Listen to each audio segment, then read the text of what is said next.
तो यहाँ पर ना 2026 का फर्स्ट जो मंथ है वो कंप्लीट होने वाला है एंड यहाँ पे ना न्यूज पे न्यूज आ रही है कि भाई यहाँ पे जीपीयू की प्राइसिंग बढ़ने वाली है और बढ़ भी रही है, कहाँ तक आपने देख भी ली होगी। एंड मेमोरी की प्राइसिंग काफी बढ़ भी चुकी है एंड और भी बढ़ने के फुल चांसेस है। तो यहाँ पर ना आपको काफी ज्यादा कंफ्यूजन हो रही होगी कि यार कौन सी न्यूज है भाई, क्या है। तो यार यहाँ पर ना मेन हम सारी न्यूज के बारे में यहाँ पे बात करने वाले हैं। तो ये हमारा tech news episode 1 and her month लाएंगे इसको।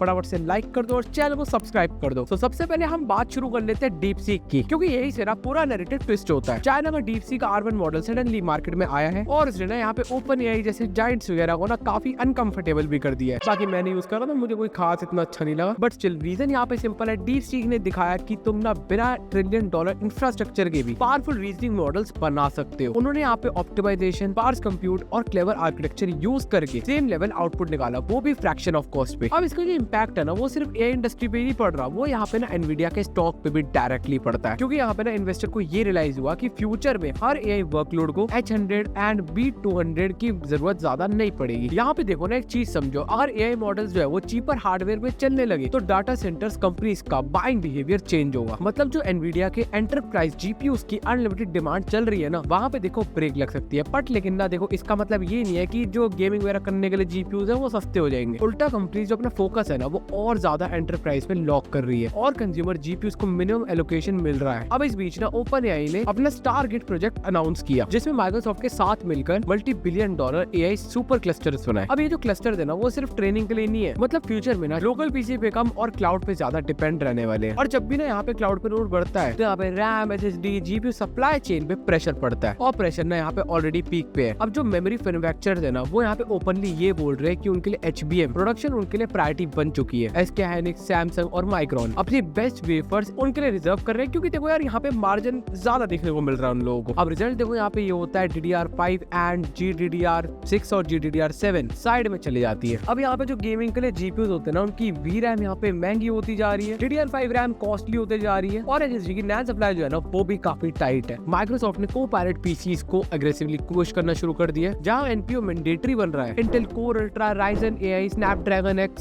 सब में ना यहाँ पे एनपीयू का हाइप चल रहा है। अब प्रॉब्लम ना यहाँ पे ये है कि रियल वर्ल्ड जो क्रिएटर्स है ना उनके लिए यहाँ पे एनपीयू इतना जरूरी नहीं है जितना यहाँ पे अभी बोला जा रहा है। अभी यहाँ पे 2026 में ना बायर जो है ना वो प्रीमियम पे कर रहे हैं सिर्फ बैंडेज के लिए, और यही पे ना एप्पल क्वाइटली गेम खेल रहा है। एप्पल ने ना यहाँ पे M4 चिप के साथ ही में मैकबुक लाइनअप को और ज्यादा एफिशिएंट बना दिया था। बैटरी लाइफ यहाँ पे इंसेन हो चुके हैं, मीडिया इंजन और पावरफुल हो चुके हैं, और final cut plus da Vinci resolve की बात करें ऑप्टिमाइजेशन नेक्स्ट लेवल पे है। विंडोज लैपटॉप रॉ परफॉर्मेंस में ना कभी कभी आगे निकल जाता है, लेकिन अनप्लग परफॉर्मेंस में ना मैकबुक अभी भी किंग बना हुआ है। अब इसका रिजल्ट ये है, मोबाइल एडिटर्स और क्रिएटर्स एप्पल इकोसिस्टम में और ज्यादा लॉक हो रहे हैं। अब यहाँ पे आईफोन पे शूट करी, आईपैड पे रफ कट कर लिए एंड फिर उसके बाद मैकबुक पे फाइनल एडिट। अब यहाँ पे इसके बाद ना आपको यहाँ पे सीमलेस वर्कफ्लो देखने को मिलेगा। विंडोज साइड में ना इकोसिस्टम फ्रैगमेंटेड है। अब इंटेल यहाँ पे अलग डायरेक्शन में जा रहा है, AMD अलग डायरेक्शन में जा रहा है और क्वालकॉम अलग, और बाहर यहाँ पे बीच में कंफ्यूज। मुझे चक्कर आने लग गया। अब चाइना एंगल समझो, एआई जीपीयूज ऑफिशियली नहीं जा सकते तो चाइनीज कंपनीज है ना वो ऑल्टरनेट रूट्स ढूंढ रही है। साउथ ईस्ट एशिया और मिडिल ईस्ट और इंडिया के थ्रू जीपीयूज मूव हो रहे हैं। हाई एंड जीपीयूज इंडिया में इंपोर्ट होते हैं, फिर क्वाइटली यहाँ पे चाइना के ब्लैक चैनल्स में चले जाते हैं। अब इसका जो इफेक्ट ना सिंपल है बिल्कुल, यहाँ पे ना स्टॉक कम है, प्राइसिंग ऊपर है, 40 सीरीज ऑलरेडी ड्रेन हो चुकी है, 50 सीरीज ना लॉन्च के बाद भी मिड रेंज कार्ड्स यहाँ पे काफी लिमिटेड हो रहे हैं। और जब भी यहाँ पे हम बात करते हैं जीपीयू मार्केट के बारे में, क्योंकि 2026 में ये वो एरिया है जो सबसे ज्यादा लोगों को ना कंफ्यूज कर देता है। बहुत सारे लोग ना ये बोल रहे हैं कि RTX 50 सीरीज जो है वो डिसकंटिन्यू हो गई, एनवीडिया ने यहाँ पे प्रोडक्शन बंद कर दिया है। तो यहाँ पे ना एक बहुत इंपॉर्टेंट क्लैरिफिकेशन क्लियर कर देता हूँ। एनवीडिया ने यहाँ पे ऑफिशियली ये नहीं बोला है कि RTX 50 series production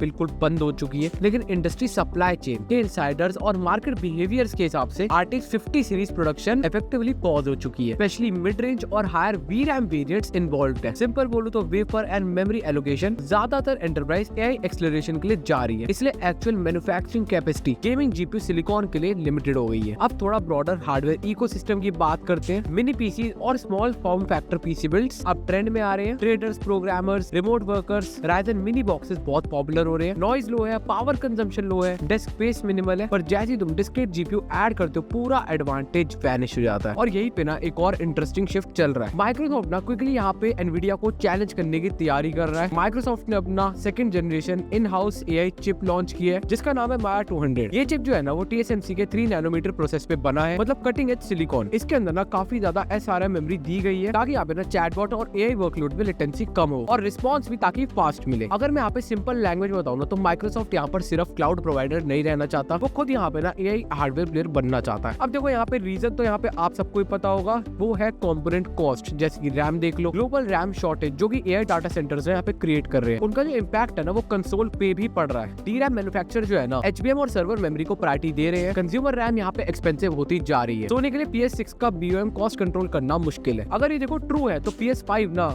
almost 8 years तक प्राइमरी कंसोल बना रहेगा, जो कि अगर आप हिस्ट्री देखोगे ना भाई, गेमिंग हिस्ट्री में काफी लॉन्ग साइकिल है। लेकिन अगर PS5 को इतना लंबा चलाना है तो सिर्फ पुराने हार्डवेयर के दम पे तो नहीं होगा। इसलिए सोनी ने यहाँ पे PSSR 2.0 को इंटरनली रोल आउट करना शुरू कर दिया है। अब यहाँ पे ना देखो PSSR का मतलब होता है PlayStation special super resolution. Basically ना सोनी का AI अपस्केलिंग सिस्टम जो कि DLSS और FSR जैसा काम करता है। PSSR 2.0 का फोकस सिर्फ यहाँ पे ना रेजोल्यूशन स्केलिंग नहीं है। अब यहाँ पे सिंपल लैंग्वेज में बोलूं तो PS5 इंटरनली लोअर रेजोल्यूशन पे गेम को रेंडर करेगा, लेकिन स्क्रीन पे ना आउटपुट ज्यादा शार्प और स्टेबल दिखेगा। डेवलपर्स को ना अब और ज्यादा फ्रीडम मिलेगी, या तो हायर फ्रेम रेट्स पुश करो या बेटर रे ट्रेसिंग एनेबल करो, और वो भी ना बिना परफॉर्मेंस सैक्रिफाइस किए। अब यहाँ पे जो नेक्स्ट न्यूज है ना वो काफी पावरफुल है। एनवीडिया ने अर्थ 2 इनिशिएटिव के अंदर AI weather forecasting models open source कर दिए हैं। ये मॉडल्स ट्रेडिशनल क्लाइमेट सिमुलेशन से 1000 गुना फास्टर चल सकते हैं। इसका मतलब क्या है? Insurance companies, disaster management teams और गवर्नमेंट सब thousands of weather scenarios minute में सिमुलेट कर सकते हैं। फ्लड्स, एक्सट्रीम रेनफॉल, सबका प्रोबेबिलिस्टिक प्रेडिक्शन पॉसिबल हो जाता है। देखो यहाँ पे ना गेमिंग मार्केट सफर कर रहा है, बट एंटरप्राइज और साइंटिफिक AI बूम पे है। अब छोटी छोटी लेकिन इंपॉर्टेंट टेक न्यूज की बात कर लेते हैं। गूगल अपने AI ओवरव्यूज, AI मोड के बीच ट्रांजिशन इजी बनवा रहा है। सैमसंग गैलेक्सी S26 के साथ प्राइवेसी स्क्रीन फीचर लाने वाला है, मतलब जिससे ना साइड में कोई भी अगर बैठा हो ना तुम्हारी स्क्रीन ना देख पाए। और पिक्सल यूजर्स के लिए बैड न्यूज, जनवरी 2026 के अपडेट के बाद काफी लोग ना ब्लूटूथ और वाईफाई का इशू फेस कर रहे हैं। जो भी यहाँ पे प्राइस हाइक की बात हुई है ना, वहाँ पर ना